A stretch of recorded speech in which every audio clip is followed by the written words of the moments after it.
This past year has been one of the most defining periods of my entrepreneurial journey.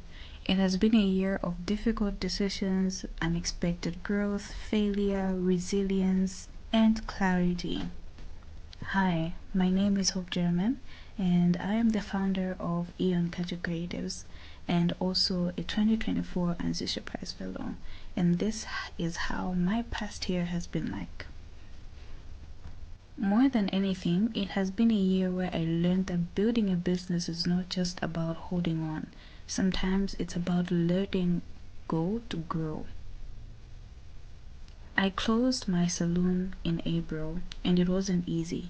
It was something I started back in university, something that I have built since 2022 with ideation in 2021, with the hope that it would eventually fund my larger vision for Eon.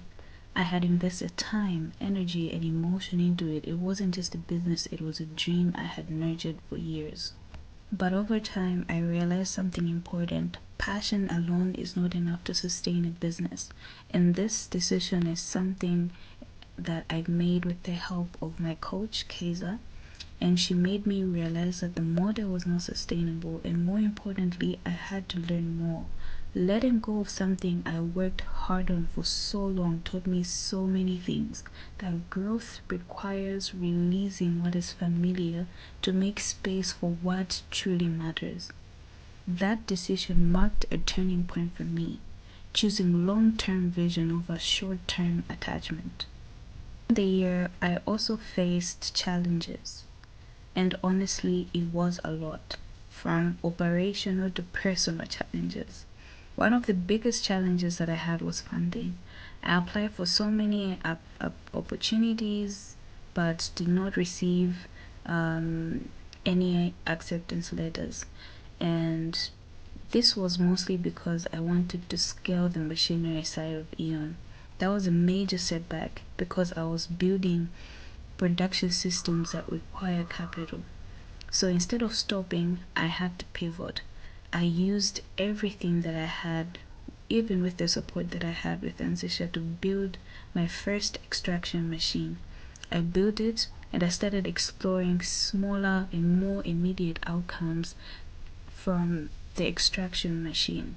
This allowed me to keep on moving, even if it wasn't at the scale I initially envisioned. Another challenge was people and partnership management. I experienced situations where team members and even external collaborators like companies and people who did not deliver as expected. I had to make difficult decisions to let some other people go and also pause certain projects, including developing an e-commerce platform that wasn't progressing effectively. With InnovateX, I realized that while we're delivering valuable workshops and things, the model was financially unsustainable. This forced me to pause and rethink the structure entirely. And through all this, I learned that not every partnership is aligned, not every idea should continue without sustainability, and sometimes pausing is also progress. It helps you focus on the things that you're supposed to focus on. Despite the challenges, the year had also some significant wins that shaped my confidence and direction. Like, for example, after I closed my salon, I stepped into building Eon in May, and by June, I had already become a sponsor and an exhibitor at TEDx Boiler in Lilongwe.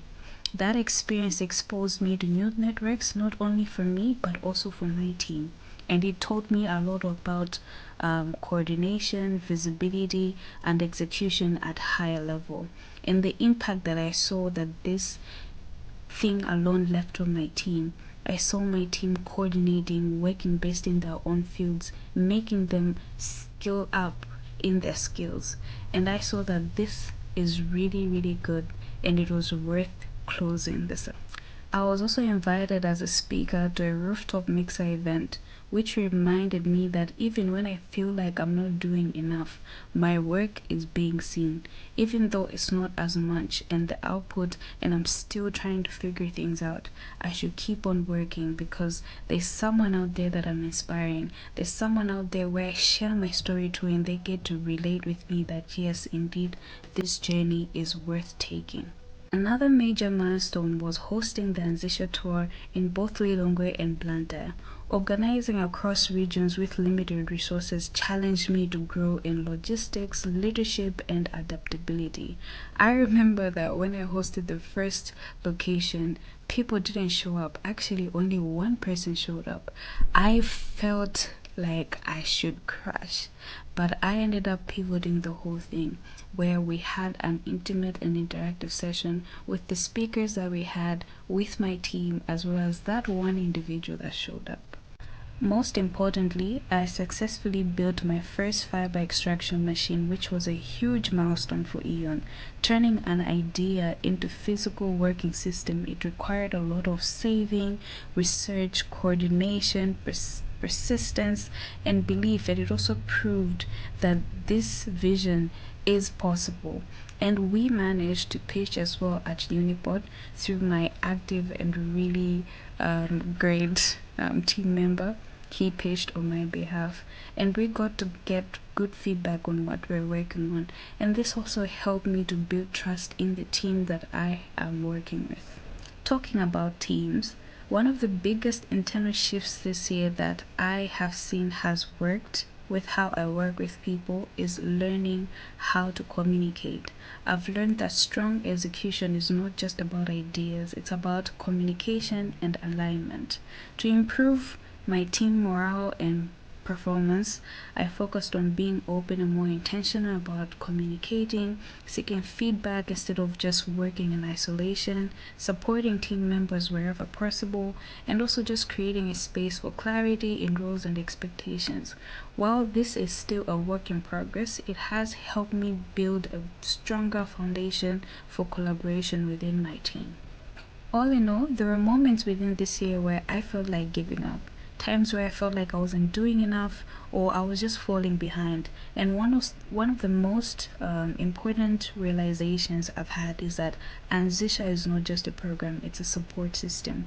Through coaching sessions, mentorship, wellness support, and connections to alumni that were mentoring me, I felt supported even in my lowest moments. Anzisha has helped me to understand that it's okay to not have everything figured out as long as you keep showing up and fighting for your dream and also asking for your help when you need it. As I enter my final year as an Anzisha Fellow, I am in a rebuilding phase. There are so many things that I have to pivot on, so many things that I have pivoted on, restructured, and refocused. And while that comes with a lot of uncertainty, it's also coming with a lot of clarity.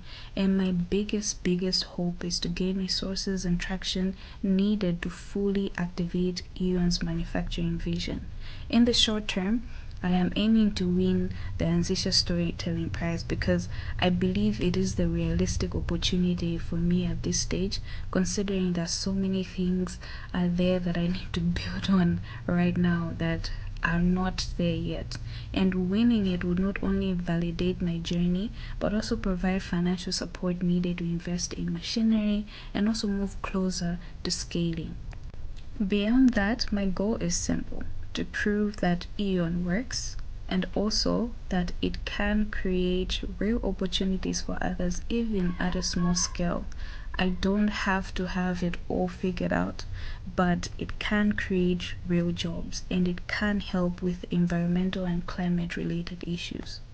This year has not been perfect, but it has been transformational. I have learned to let go, to adapt, to rebuild, and keep on going even when things don't go as planned. And most importantly, I have learned that progress is not always linear, and every step, even the difficult ones, is part of the journey.